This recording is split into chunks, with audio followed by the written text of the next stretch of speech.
கழகத்தின் 32வது பொதுக்குழு இன்று காலை சரியாக 10 மணிக்கு தொடங்கியது. இதுவரை நடைபெற்ற அனைத்து பொதுக்குழுக்களை விட இது சிறப்பு வாய்ந்த பொதுக்குழுவாக அமைந்திருக்கிறது என்று சொல்வதற்கு காரணம் 1314 பொதுக்குழு உறுப்பினர்கள் 152 சிறப்பு அழைப்பாளர்கள் ஆக மொத்தம் 1466 பேர் இன்றைக்கு பங்கேற்றிருக்கிறார்கள். புதிதாக தேர்ந்தெடுக்கப்பட்ட துணை பொதுச் செயலாளர்கள் முன்னாள் சட்டமன்ற உறுப்பினர் பூமிநாதன், முன்னாள் நாடாளுமன்ற உறுப்பினர் டாக்டர் கிருஷ்ணன், தொண்டர் படை வார்ப்பாளரும் வடசென்னை கிழக்கு மாவட்ட செயலாளருமான ஜீவன், ஏற்கனவே இருக்கின்ற துணை பொதுச் செயலாளர்கள் செஞ்சி ஏ.கே. மணி, டாக்டர் ரோஹயா அவர்களோடு சேர்ந்து இந்த 3 பேரும் இன்றைக்கு புதிதாக தேர்ந்தெடுக்கப்பட்டவர்களாக பொறுப்பேற்றிருக்கிறார்கள். ஆட்சி மன்ற குழு உறுப்பினராக குமரி மாவட்ட செயலாளர் வழக்கறிஞர் வெற்றிவேல் தேர்ந்தெடுக்கப்பட்டார். அவர் ஆட்சி மன்ற குழுவின் செயலாளராக தலைமை கழகத்தால் இன்று நியமிக்கப்பட்டிருக்கிறார். தணிக்கை குழு உறுப்பினராக பொள்ளாச்சி அருகே உள்ள நல்லாம்பள்ளி நாச்சிமுத்து அவர்கள் தேர்ந்தெடுக்கப்பட்டிருக்கிறார். அவரும் இன்று பொறுப்பேற்றுக் கொண்டார். ஒன்றிய செயலாளர்கள் சார்பிலும் நகர செயலாளர்கள் சார்பிலும்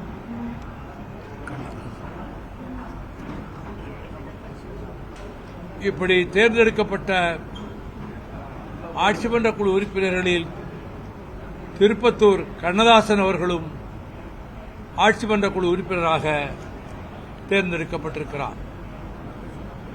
ஒன்றிய செயலாளர்கள் சார்பில், நகர செயலாளர்கள் சார்பில், பொதுக்குழு உறுப்பினர்கள் சார்பில், செயற்குழு உறுப்பினர்கள் சார்பில், மாவட்ட செயலாளர்கள் சார்பில், அணி அமைப்பாளர்கள் சார்பில் ஒருவர் பின் ஒருவராக வந்து அவர்கள் தங்கள் கருத்துக்களை தெரிவித்தார்கள். அதன் பிறகு துணை பொதுச் செயலாளர்கள் 5 பேரும் தங்கள் கருத்துக்களை தெரிவித்தார்கள். பின்னர் பொருளாளர் செந்திலதிபன் அவர்களும் கழகத்தின் அவைத்தலைவர் ஆடிட்டர் அர்ஜுனராஜ் அவர்களும் உரையாற்றிய பின்னர் இந்த பொதுக்குழுவை இவ்வளவு சிறப்பாக ஏற்பாடு செய்த தென்சென்னை மேற்கு மாவட்ட செயலாளரும் மாநகராட்சி மன்ற உறுப்பினருமான வழக்கறிஞர் சைதை சுப்பிரமணியம் அவர்கள் மிகச் சிறப்பாக இந்த பொதுக்குழு வருகிற வழியிலும் கொடிகளும் பேனர்களும் அமைத்து, நுழைவாயிலையும் சிறப்பாக அமைத்து, பொதுக்குழு உறுப்பினர்கள் வருகை பதிவேடுகளிலே கையெழுத்திட்டுத்தான் அனுமதி பெற்று உள்ளே வர வேண்டும். அதற்கான பந்தலும் அமைக்கப்பட்டு மிக முறையாக எல்லாம் அமைக்கப்பட்டிருந்தன. பொதுக்குழுவில் திராவிட முன்னேற்றக் கழகத்தின் கூட்டணியை விட்டு மறுமலர்ச்சி திராவிட முன்னேற்றக் கழகம் உடனடியாக விலக வேண்டும், எக்காரணத்தை முன்னிட்டும் அதில் தொடரக்கூடாது என்ற கருத்தைத்தான் உரையாற்றிய அனைவருமே வலியுறுத்தி பேசினார்கள். இந்த கருத்து சொல்லப்பட்ட போதெல்லாம் அரங்கம் அதிர அனைவரும் ஒரு சேர கரவொலி எழுப்பி ஆரவாரம் செய்தார்கள். நாங்கள் இப்படி முடிவெடுப்பதற்கு முன்னதாகவே 2 நாட்களுக்கு முன்னதாகவே திராவிட முன்னேற்றக் கழகத்தைச் சேர்ந்த முன்னாள் மத்திய அமைச்சர் எங்கள் இயக்கத்தை பற்றி கொச்சைப்படுத்தி சில சொற்களை வீசினார். நாங்கள் ஏற்கனவே விலகி போய்விட்டதாக அவர்களின் அமைப்பு செயலாளரும் அதற்கு 2 நாட்களுக்கு முன்னால் கூறினார். அனைத்துக்கும் மேலாக இப்பொழுது போட்டியிட்ட 4 இடங்களில் திராவிட முன்னேற்றக் கழகத்தின் தலைமையிலான மதச்சார்பற்ற முற்போக்கு கூட்டணியில் நாங்கள் போட்டியிட்ட 4 இடங்களில் கடையநல்லூர் தொகுதியிலும் சீர்காழி தொகுதியிலும் நாங்கள் வெற்றி பெற்றிருந்தோம். சீர்காழி தொகுதியில் வெற்றி பெற்று தேர்ந்தெடுக்கப்பட்ட சட்டமன்ற உறுப்பினராகிய வழக்கறிஞர் செந்தில் செல்வன் அவர்கள் நேற்றைய தினத்திலேயே அவருக்கு உயர்நிலை குழுவுக்கு சிறப்பழைப்பு அனுப்பப்பட்டிருந்தும் அவர் அதில் பங்கேற்கவில்லை. ஆனால் ஊடகங்களுக்கு கொடுத்த பதிலில் தான் மறுமலர்ச்சி திராவிட முன்னேற்றக் கழகத்தில் நீடிக்கவில்லை என்றும் திமுக கழகத்திலே இணைந்து விட்டதாகவும் அவர் நேற்றே கருத்து கூறிவிட்டார். கடையநல்லூர் தொகுதியிலே தேர்ந்தெடுக்கப்பட்ட வழக்கறிஞர் திமு ராஜேந்திரன் அவர்கள் இன்றைய பொதுக்குழுவில் பங்கேற்கவில்லை, கலந்து கொள்ளவில்லை.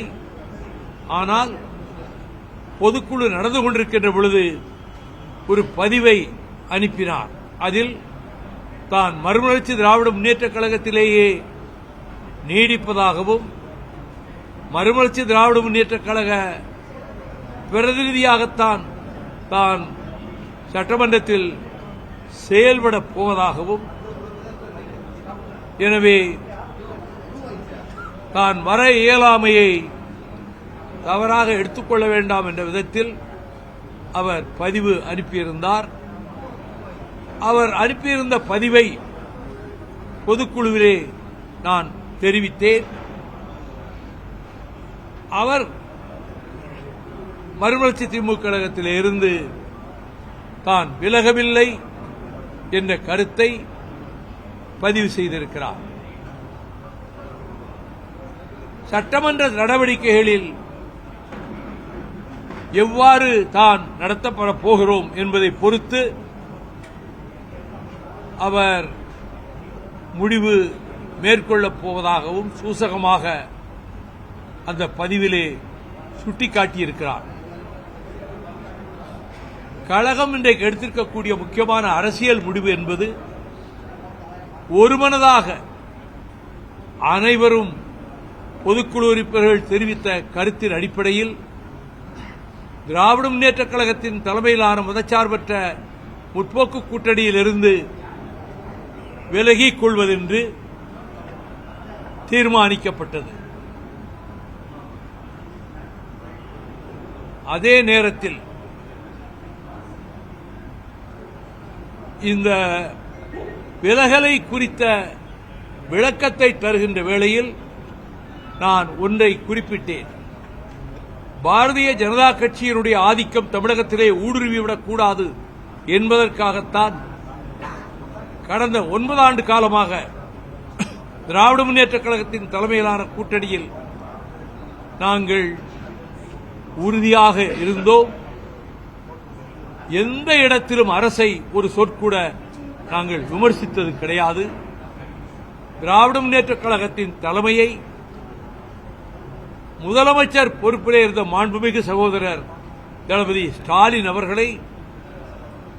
அவர்களை பாராட்டி மெச்சி உச்சிமேல் வைத்து மெச்சி போற்றி அப்படித்தான் என்று அத்தனை 9 ஆண்டு கால உரைகளும் இருந்தனவே தவிர ஒரு சிறு அளவிலே கூட ஒரு சொல் விமர்சனமாக நாங்கள் வைத்ததில்லை.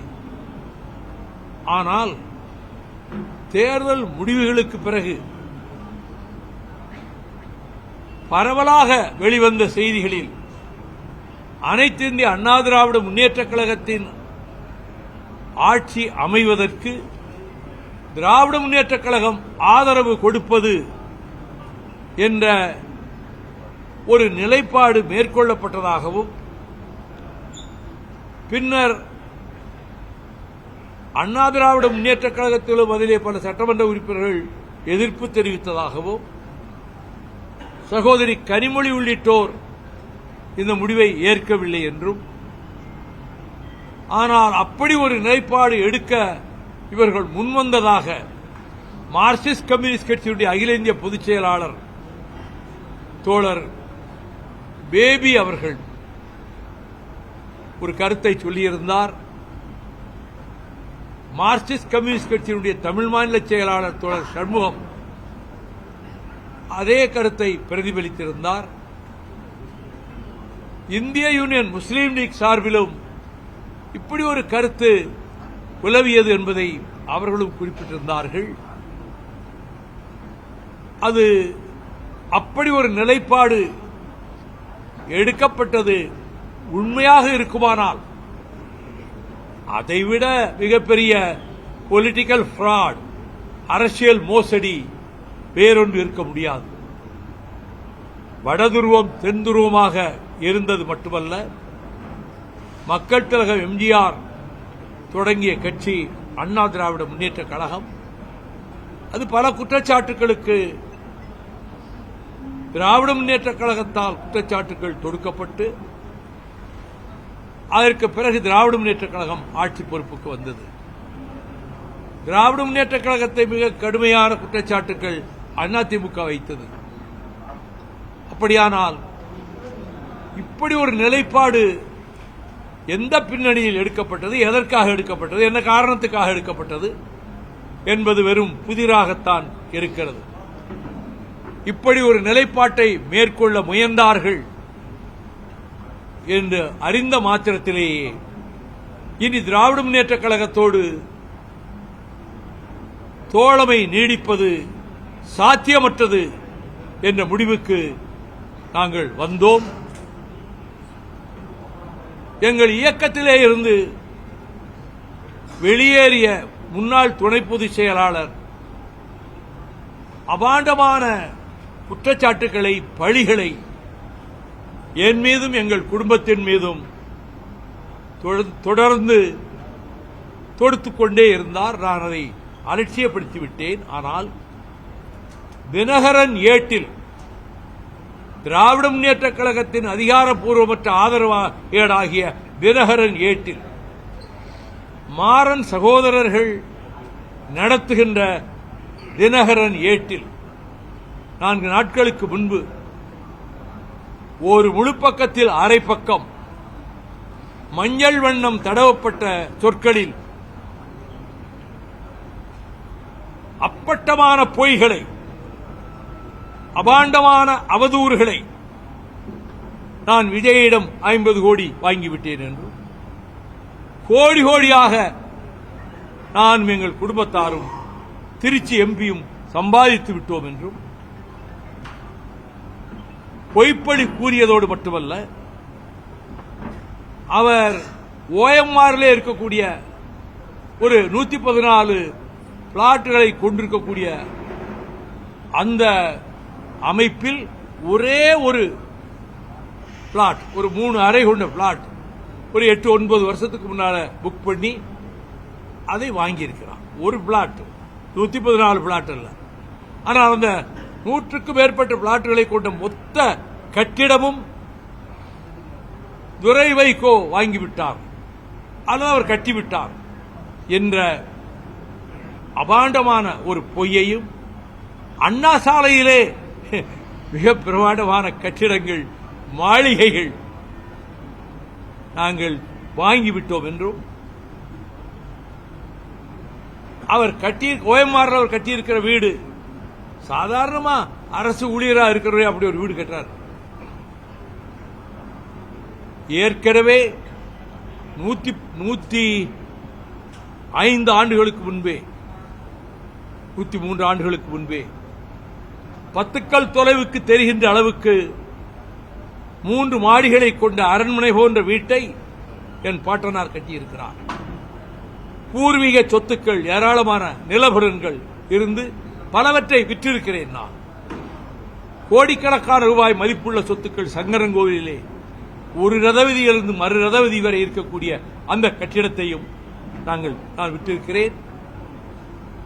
ஒரு திரையரங்கத்துக்கு பக்கத்தில் இருக்கக்கூடிய 2.25 ஏக்கர் இன்றைக்கு 30-40 கோடி போகும், அதையும் விட்டிருக்கிறேன். சொத்துக்களை நான் விட்டிருக்கிறேன். சொத்து கணக்கை 96லேயே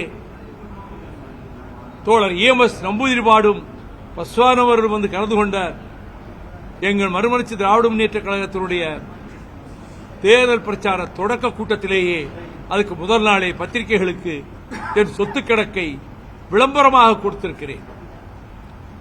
இப்படி அபாண்டமான பொய்களை, பழிகளை சுமத்துவதற்கு மறைமுகமாக அவரை இயக்குவது யார் என்பது எங்களுக்கு நன்றாக தெரிந்தும் விட்டது, புரிந்தும் விட்டது. அவர்கள் அவரை பயன்படுத்துகிறார்கள். இப்படி அபாண்டமா பழி சுமத்தி இருக்கிறாரே.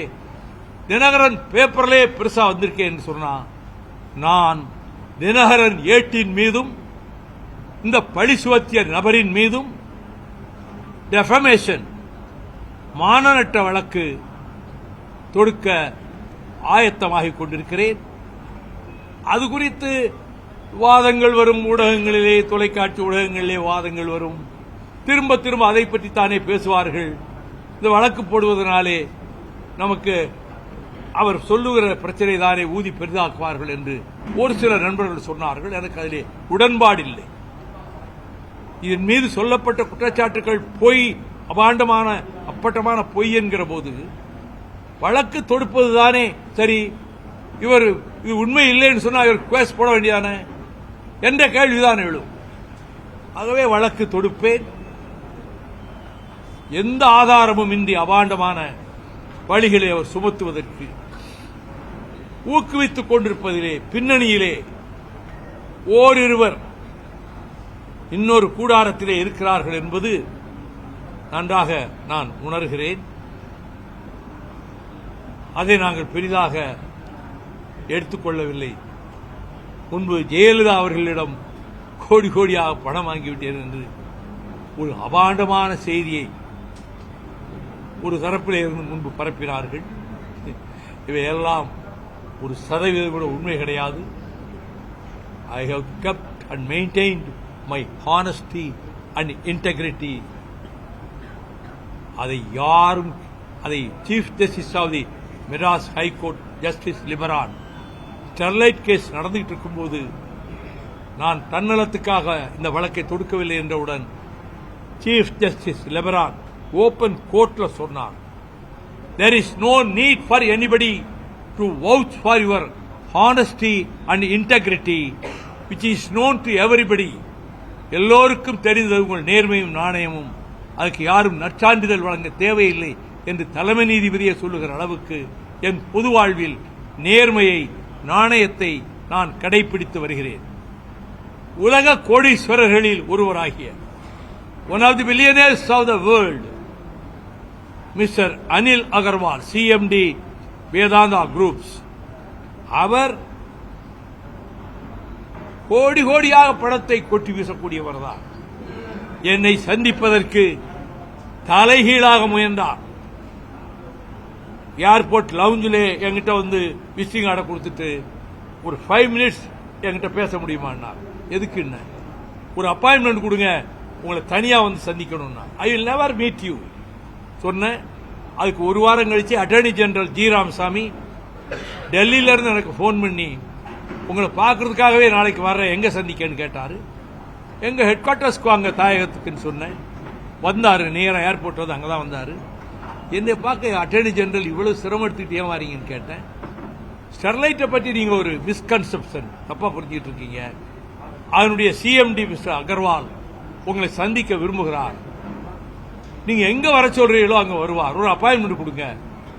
அதை உங்ககிட்ட கேட்டுக்கிறதுக்காகத்தான் நான் வந்தேன், சொல்லுவதற்காகத்தான் வந்தேன் என்றார். Mister GR, you have come to a wrong place. தப்பான இடத்துக்கு வந்திருக்கீங்க. நான் ஒரு நாள் சந்திக்க மாட்டேன். நான் ஒரு கிராமத்தை சேர்ந்தவன். பனைமரத்துக்கு அடியிலிருந்து பதினியை குடிச்சா கூட கல்லுன்னு உலகம் சொல்லுவோம். நான் சந்திக்க மாட்டேன்னு சொன்னேன். இதை ரங்கராஜ் பாண்டே 2-3 இன்டர்வியூல சொல்லியிருக்கார். அரசியலில் என்னுடைய கருத்துக்களை 1% கூட ஏற்றுக்கொள்ளாத குருமூர்த்தி அவர்கள், அவர் என் நாணயத்தையும் நேர்மையும் பற்றி சந்தேகத்துக்கு அப்பாற்பட்டது என்று ஸ்டெர்லைட் அதிபரை சந்திக்க மறுத்ததையும், வாஜ்பாய் கேபினெட்ல நல்ல இலாக்கா கொடுக்க முன்வந்த போது நான் மறுத்ததையும் குறிப்பிட்டு குருமூர்த்தி அவர்கள் 2-3 தடவை அவர் துக்ளக்கில் எழுதியிருக்கிறார், சொல்லவும் செய்திருக்கிறார். இது எதுக்காக சொல்றேன்னு சொன்னா, அவர்கள் சர்டிபிகேட் கொடுக்கலன்னாலும் என்னுடைய ஆனஸ்டிங்கிறத நான் மெயின்டைன் பண்ணிட்டு வரேன்.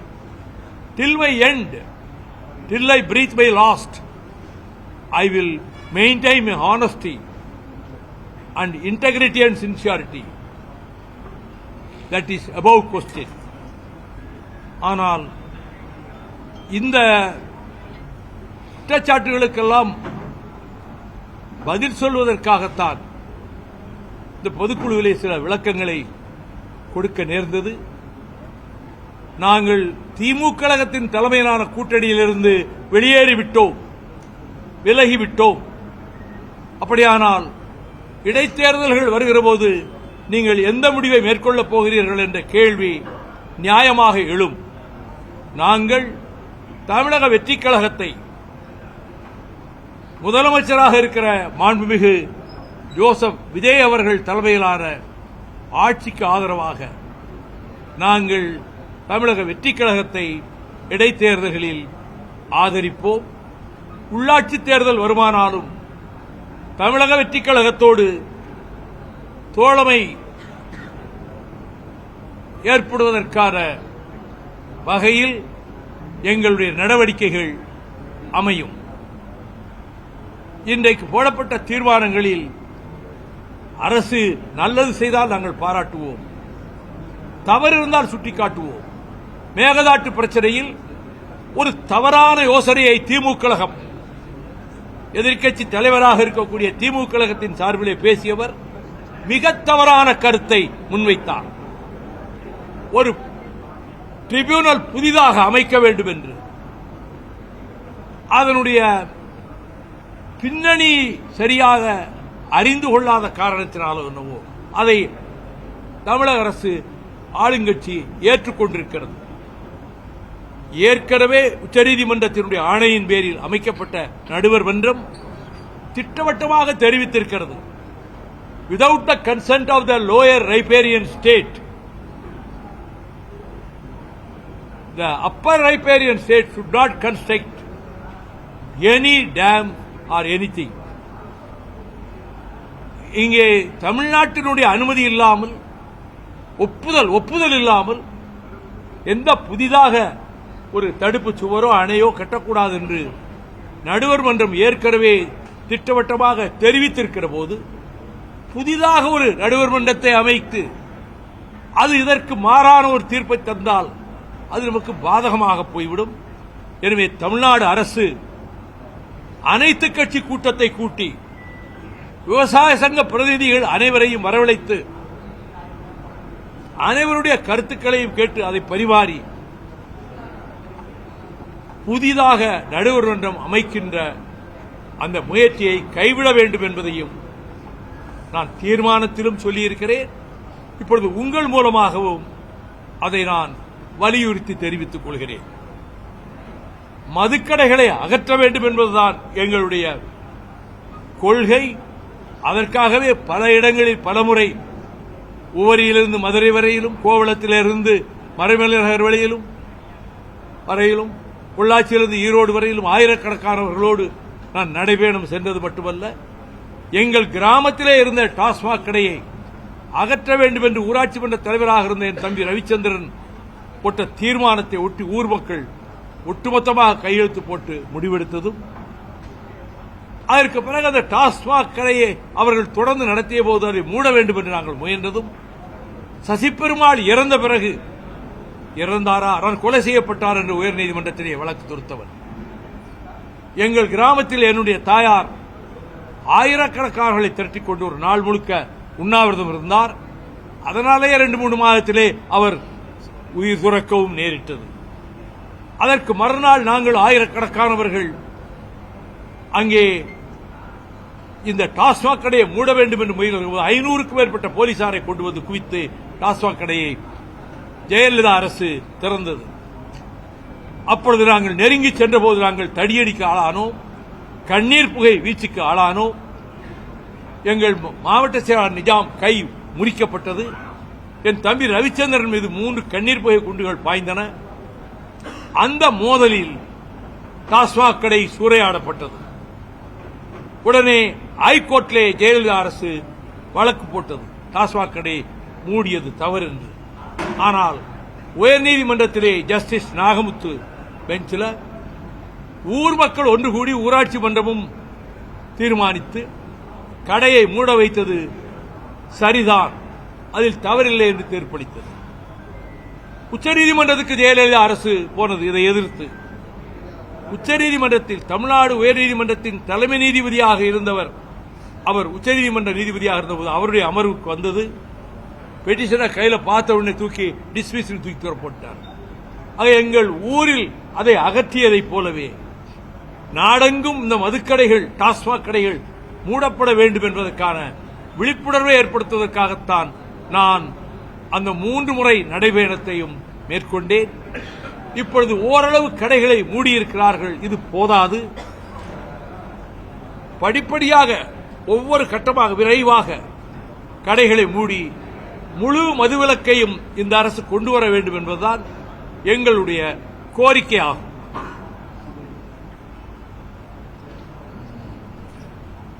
துப்புரவு பணியாளர்களை ஒப்பந்தக்காரர்கள் மூலம் நியமிக்கின்ற முறை அகற்றப்பட வேண்டும் என்று நாங்கள் கோரி வந்தோம். அரசு அந்த கருத்தை ஏற்றுக்கொண்டிருப்பதாக எனக்கு செய்தி கிடைத்திருக்கிறது. அப்படியானால் அது வரவேற்கத்தக்க முடிவு. ஒப்பந்தக்காரர்கள் மூலம் கொடுக்கக்கூடாது என்பதுதான் எங்களுடைய நிலைப்பாடு. நீங்க கேட்கறத கேளுங்க.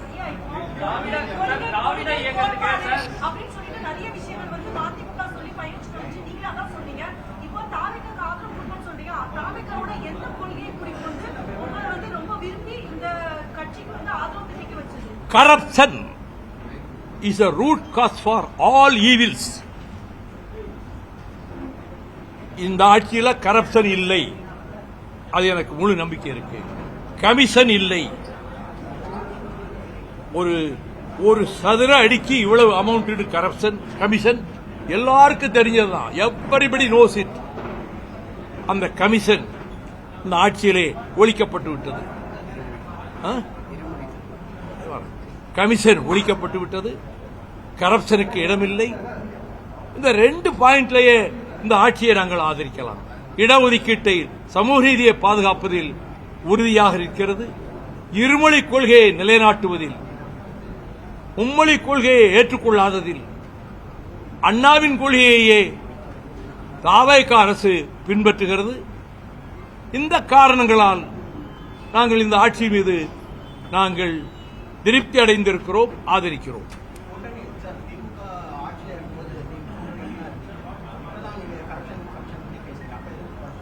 என்னங்க, நான் ஒரு வார்த்தை சொன்னா 100 மடங்கு ஊதி பெரிதாக்கி இவருக்கு இதே வேலைன்னு அட்டாக் பண்றதுக்கு உங்க பத்திரிகைகளும் ஊடகங்களும் தயாரா இருக்கிறது அனுபவத்தில் பார்த்திருக்கேன். அதனாலதான் நான் விமர்சிக்கல. எங்களை மேல கொத்தி தீக்கிறதுக்கு, கொத்தி புராண்டதுக்கு ஊடகங்களும் மாலை நேர அந்த விவாதங்களும் தொலைக்காட்சிகளில் நாங்கள் தமிழ்நாட்டு வாழ்வாதாரங்களை காப்பாற்றுவதற்கு, முல்லைப் பெரியார் பென்னிக்குக் அணையை பாதுகாத்துக் கொடுத்ததற்கு, நீட்டினோ 16 வருஷமா வரவிடாமல் தடுத்ததற்கு, நெய்வேலி நிலக்கரி நிறுவனம் தனியார்களும் போக விடாமல் வாஜ்பாய் கடைசியிலே வாதாடி மீட்டு கொடுத்ததற்கு, பெரியார் மையம் இடிக்கப்பட்ட போது பதிலுக்கு இடம் வாங்கி தந்ததற்கு, ஏதாவது ஒரு பிரச்சனையில எந்த விவாதத்திலாவது மறுமலர்ச்சி திராவிட முன்னேற்ற கழகம் தமிழ்நாட்டுக்கு வாழ்வாதாரங்களை காப்பாற்ற எந்த கட்சியும் செய்யாததை மறுமலர்ச்சி திராவிட முன்னேற்ற கழகம் செய்து சாதித்து காட்டியிருக்கிறது என்பதை ஒரு சொல், ஒரு வார்த்தை, ஒரு வரி எந்த தொலைக்காட்சி வாதத்திலாவது யாராவது பேசியிருப்பார்களா? அப்படியே எங்க மேல ஒரு காழ்ப்புணர்ச்சி வைத்துக் கொண்டு எங்களை கொத்தி தீக்கிற மாதிரி வாதங்களை வைக்கிறவங்க மத்தியில நான் ஒரு வார்த்தை திமுக அரசை பற்றி குறை சொன்னா அதையே ஊதி பெரிதாக்கி இவர் குழப்பம் உண்டு கொண்டாரு கூட்டணிக்குள்ள ஆட்சிக்கு விரோதமா சொல்லுவாங்க. அதுக்கு ஏன் வாய்ப்பு கொடுக்கணும்னு பேசாம இருந்தேன்.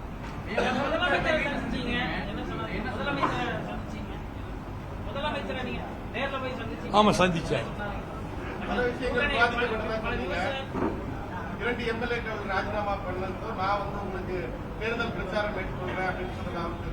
ஆமா 2 எம்எல்ஏக்களும் அவர்கள் ராஜினாமா செய்தால் இடைத்தேர்தல் வரும். அப்படி ஒரு இடைத்தேர்தல் வந்தால் நானே வந்து உங்களுக்கு ஆதரவா பிரச்சாரம் செய்வேன்னு அவர் சொன்னார். ஆனா அந்த 2 பேர்கிட்ட சொன்னபோது செந்தில் செல்வன் பதிலே சொல்லல.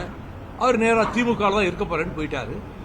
ராஜேந்திரன் நான் மதிமுகவா தான் இருக்கிறேன், ஆனா எம்எல்ஏவா தொடர்றேன்னு சொல்லியிருக்காரு.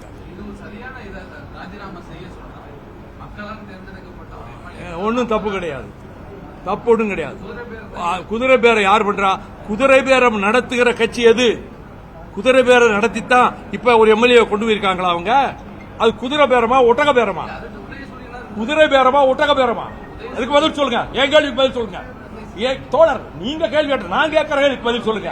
இந்த ஒரு செந்தில் செல்வனை கொண்டு போயிருக்காங்களே, இது குதிரை பேரமா ஒட்டக பேரமா? இல்லை, நீங்க இது குதிரை பேரமா ஒட்டக பேரமா? அவங்க கட்சியில சேர்த்தது சேர்க்கிறதா தான் இவர் சொல்றாரு நாங்க சேர்ந்துட்டோம்னு சொல்லி.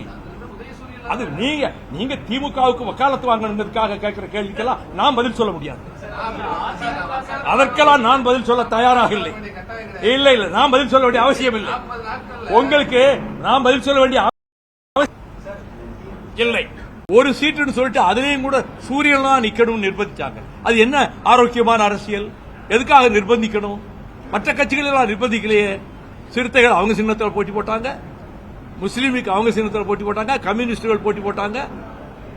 எங்களை மட்டும் நாங்க ஏதாவது தனிச்சின்னத்தில் நிக்கிறோம்னு சொன்னதை ஏற்றுக்கிடவே இல்லையே. நிர்பந்தம் தானே கொடுத்தாங்க.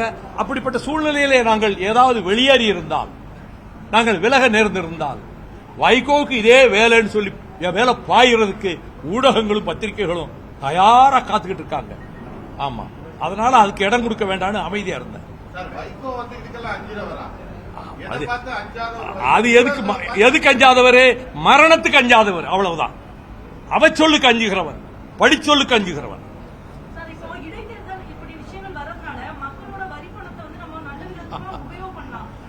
மக்கள் வரிப்பணத்தை அரசு எந்த பாழ்படுத்திச்சு? இதே உயர போகுது, வரிப்பணம் போய் வீணாயிர போகுது.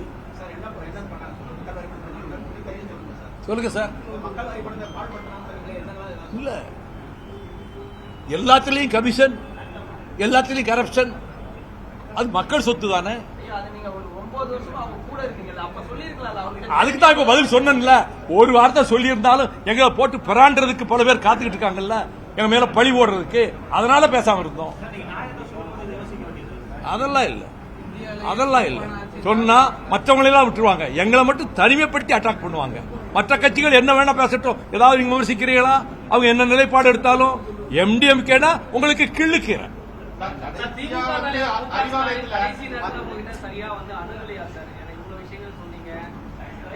எங்களை சரியாக நடத்தவில்லை.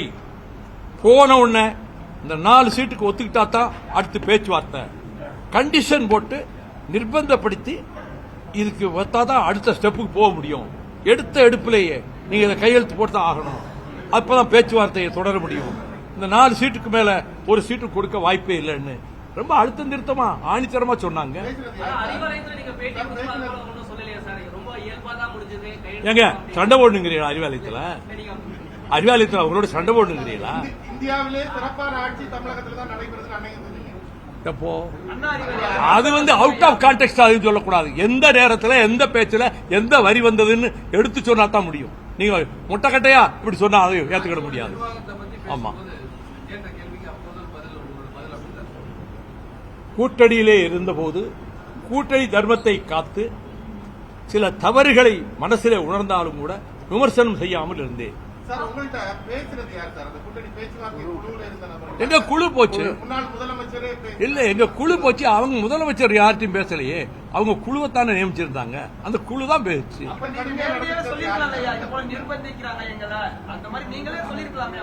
சொல்லல, விடுங்க.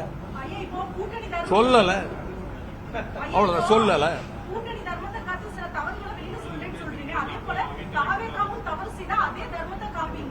தவறு செய்தால் சுட்டிக்காட்டுவோம், அதை முன்னே சொல்லியிருக்கோம்.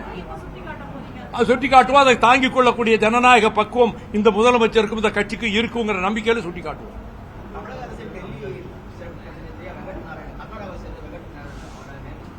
அது பற்றி எந்த கருத்தும் சொல்ல நான் விரும்பவில்லை. I don't want to make any comment on that. I don't want to make any comment on that issue.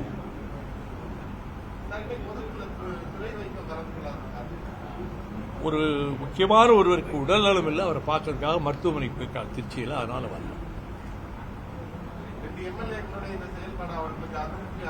அதெல்லாம் ஒன்றும் இல்லை, எதுக்கு அதுக்கு சம்பந்தம் இல்லை.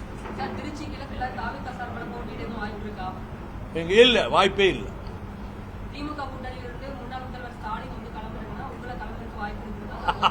இதெல்லாங்க கற்பனையான யுகங்கள், கனவுல கூட நினைக்காத யுகங்கள். 1% கூட அதுல வாய்ப்பு கிடையாது. வைகோவாவது அங்க போய் நிக்கிறதாவது, அதுவும் அவரை எதிர்த்து. அது மாதிரிலாம் தவறு நான் செய்ய மாட்டேன். கல்யாண நிகழ்வுல கலந்துக்கிட்டப்போ முன்னாள் முதலமைச்சர் உங்களை கண்டிப்பாக சீமான கை பேசியிருந்தாரு. ஒரு 5 ஆண்டுகள் அவங்களுடைய ஆட்சியில நீங்க ஒரு கூட்டணி கட்சியா இருக்கிறப்ப அவங்க தோழங்க இருந்தீங்க அப்படின்றத நீங்க பேசியிருக்கீங்க. என்னதான் நடந்துச்சு? ஒன்னும் நடக்கும். பொதுக்குழுவில் பேசுற எல்லாத்துக்கும் பதவுரை, பொழிப்புரை, விளக்க உரையெல்லாம் பத்திரிகையாளர்கிட்ட கொடுக்க முடியாது. திராவிட இயக்கங்களுடைய திராவிட சித்தாந்தங்களை அடுத்த கட்டத்தில் கொண்டு போறது திமுக எப்படி செயல்படுறது பல விமர்சனங்கள் இப்படி வச்சிருக்கிறீங்க. 2017 அதிமுக திராவிட கொள்கையை பாதுகாப்பதற்காக தான் திமுகவோட கொள்கை கூட்டணின்னு சொன்னீங்க. இப்போ திமுக எப்படி செயல்படுறது? எந்த பிஜேபி இந்துத்துவ சக்திகள் இங்கே நுழையக்கூடாதுன்னு சொல்லி முடிவெடுத்தமோ அந்த சக்திகளோடு சேர்ந்து கூட்டு வச்சு கூட்டணி அமைச்சு தேர்தலை சந்தித்த அதிமுகவை ஆட்சிப்படத்திலே அமர வைப்பது, அதற்கு ஆதரவு கொடுப்பது என்ற ஒரு நிலைப்பாட்டுக்கு திமுக வந்தது என்பது உண்மையாக இருக்குமானால், இது இந்த கருத்தை பலரும் சொல்லியிருப்பதனால நாங்க எப்படி அவங்களோட கூட்டம் தொடர முடியும்? This is my answer. யாருடைய அரசியல் எதிர்காலம்? அது ஒரு நல்ல கட்டமைப்பான கட்சி, ஒரு ஸ்ட்ராங் ஸ்ட்ரக்சருடைய கட்சி, கட்டுக்கோப்பான கட்சி. அவங்க இந்த கட்சி எதையும் ஃபேஸ் பண்ணி அவங்க ரன் பண்ணுவாங்க. நான் குறையெல்லாம் சொல்ல, நான் தளபதி மு க ஸ்டாலினை பற்றி எந்த குறையும் சொல்ல விரும்பவில்லை.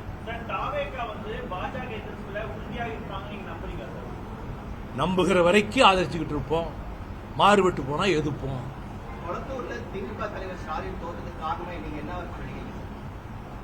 மக்கள் தான் காரணம், வாக்காளர்கள் தான் காரணம்.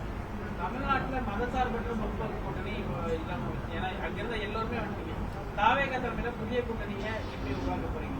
நான் உருவாக்க போறது இல்லையே, நான் அப்படி சொல்லவும் இல்லையே. அப்படி ஒரு கூட்டணி அமைக்க போறோம் நான்.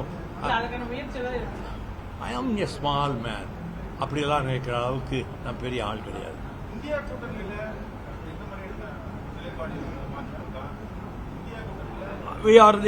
we are also one of the constituents of India bloc, India alliance.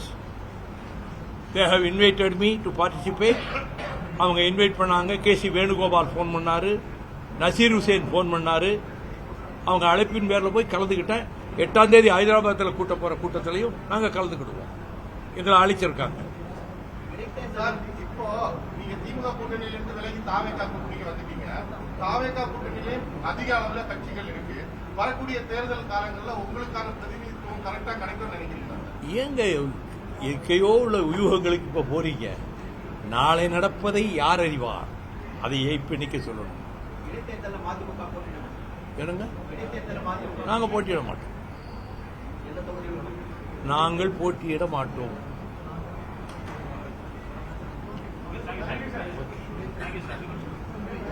Thank you very much for not putting any more embarrassing questions. Thank you very much.